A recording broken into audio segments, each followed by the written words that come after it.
Are you looking to sharpen your budgeting skills? You're in the right place. Welcome to the Budget Couple Podcast, where we talk about life, family, and how to afford it. And now, the Budget Couple themselves, Nate and Danielle.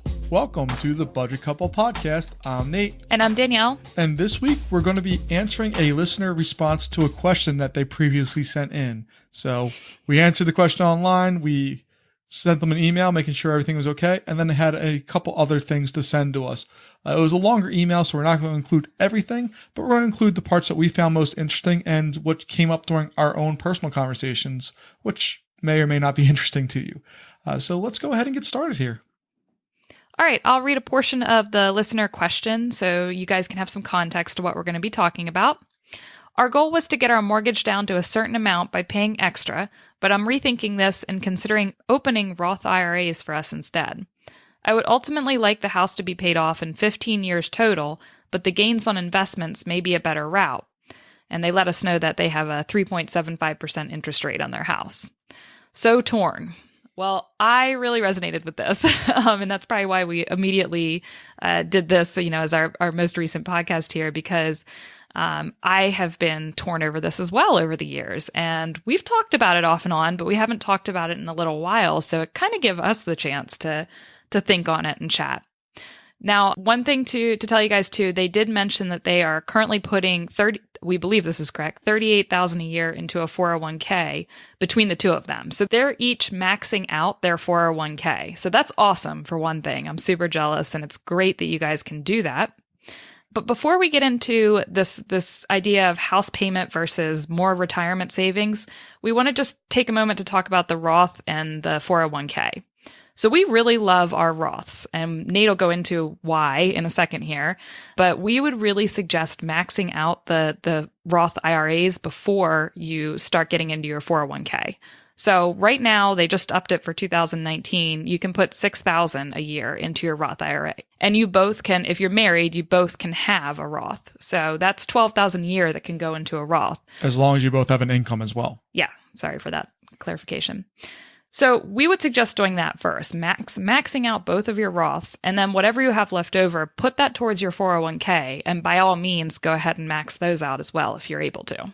Right. So the thinking here is the first thing you're going to do is figure out what your company matches in the 401k and put that amount in to get the match. The reason behind this is essentially it's free money, and free money is good. It's guaranteed interest. So if they match 4% and you have to contribute 4%, do that, and you automatically get 4% interest rate of return with nothing done other than contributing the base amount. So that would be the first thing that I would do. After that, I would go through and max out the Roth IRA. Now, the reason behind this isn't all that complicated, but Roth is a after-tax retirement savings plan. So what that means is any money that grows there, you don't have to pay taxes on when you take it out. So let's say you have money and it grows and grows and grows, and you have $500,000 by the time you retire. When you pull that money out, no matter if you pull out $1 or all $500,000, you do not pay a single penny in taxes on it because that money has already been taxed prior to when you put it in there. So that's an amazing thing. If you had the same thing on a 401k end, you'd be paying taxes on that $500,000, where every dollar you pull out, you pull taxes on. So there's a kind of, you can make things work a little differently and kind of try to minimize the amount of taxes.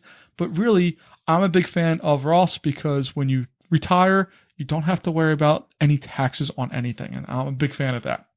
And then once you max your Roth out, anything else that you can afford to put on your 401k, just pour it in there. And that's where the money would go, if this is all you're concerned about with looking at retirement. Now, your question went through and talked about the discussion of paying off the house quickly or investing into retirement. And that's kind of where I wanted to really center the discussion today, because there's a lot of schools of thought on this and a lot of different ways to look at it. And I think I have a little bit of a different view on this than a lot of people. So I'm going to talk about that in just a second. So to start us off here, your mortgage interest rate is 3.75%. And the stock market, on average, returns about 7%. So when you're talking just pure math, yeah, you're right. Putting more money into retirement accounts makes a lot more sense on paper, just looking at the pure numbers here. But, this is something that I struggle with because I am kind of a numbers person. So I do go with the pure, well, it makes more financial sense. You're going to get more for your money by putting into retirement versus paying off your house sooner. But, when I mentioned it to Nate the other day, when we were looking at your question, he had a slightly different take on this. And I guess it wasn't a way I'd really thought of before, or maybe I just hadn't processed it fully. So I did find it interesting. So I'm going to offer up this other perspective. Right or wrong, this is kind of how I think of things because, again, Danielle's much more a by the numbers kind of person. I'm more, I want to enjoy our money type of person. And Danielle likes the travel part of enjoying money. But as far as going out and doing other things with it, a little more tight than what I am.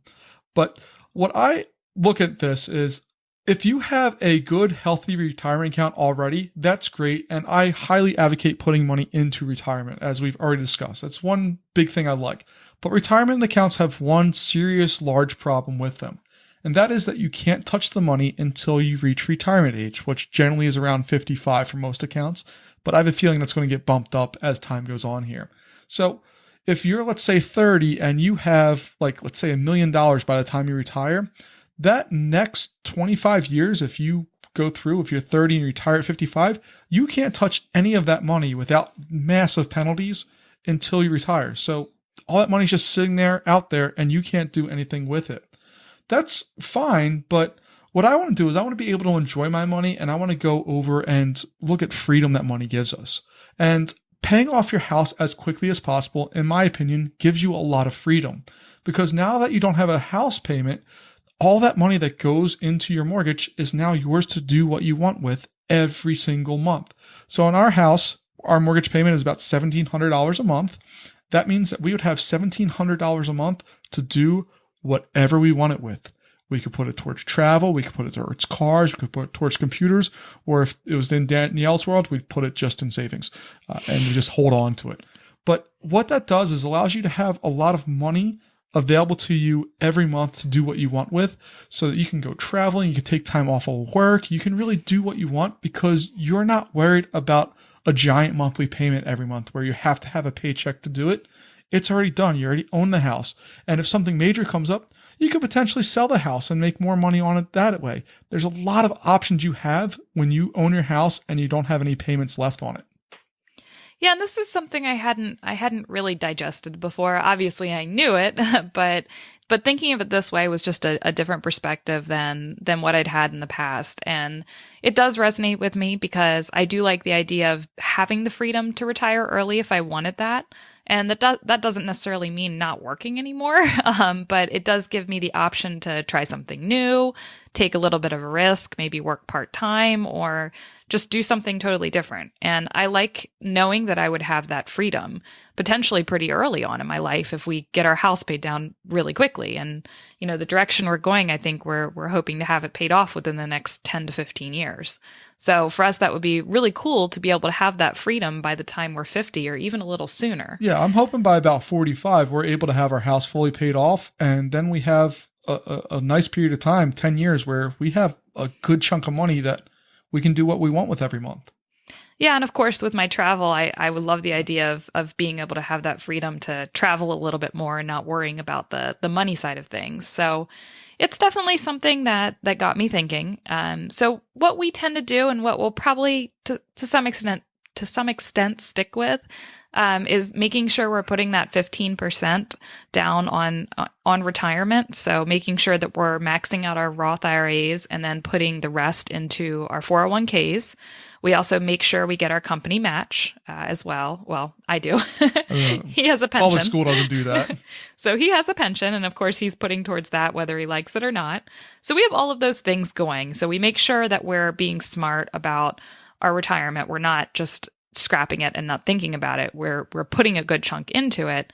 But then the rest does go into our house. So we're putting quite a bit extra on our house each month. And I think, at this point, we'll probably maintain that.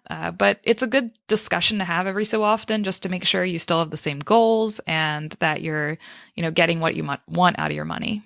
Right. And I think the final note that I want to close on is that sometimes finances aren't always about making the most sound decision, the most financially, mathematically responsible decision.